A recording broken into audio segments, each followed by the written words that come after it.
Alpine s'attend à être devant Mercedes et avec Ferrari à Barcelone.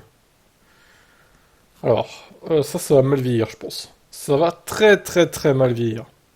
Ça sera ni l'un ni l'autre, hein. Ils seront toujours 8 et 9 ou 7 et 8, comme d'hab. La même chose, honnêtement, sur les attentes. Ce n'est pas une voiture spécialement faite pour Monaco, c'est juste qu'avec les évolutions qu'on a mis dessus pour Imola, qu'on avait en plus ici, la voiture fonctionne bien. Je m'attends à être devant Mercedes et avec Ferrari au prochain Grand Prix. Donc ça, c'est Ren Perman qui dit ça. Je pense que Verstappen est trop loin et lorsque Perez est dans un bon jour, il y est aussi. Alonso va être difficile à prendre, mais je ne vois pas pourquoi on ne concurrencerait pas Mercedes et Ferrari, comme on l'a fait à Monaco et à Miami. Ils étaient fondamentalement plus rapides que nous à Miami, mais on était avec eux. Ouais.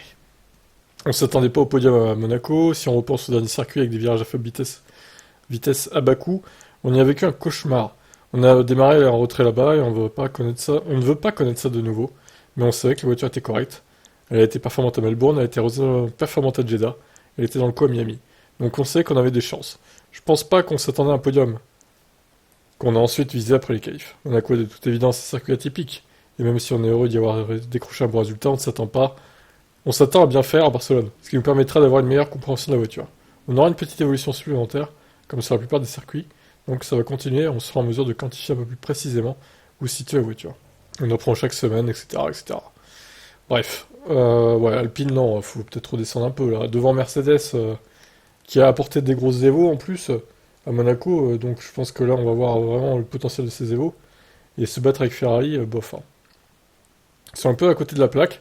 Alors après, peut-être que je me trompe et qu'ils ont raison, hein. Je serai le premier surpris, mais bon. Moi, je vois pas du tout les choses comme ça, hein. Ce sera a priori, comme d'habitude, hein, Red Bull devant, Alonso au troisième, les Mercedes peut-être devant les Ferrari encore, et Alpine, bon, vont peut-être se rapprocher, mais de là à se battre avec Mercedes et Ferrari, je pense pas. Je vous laisse commenter.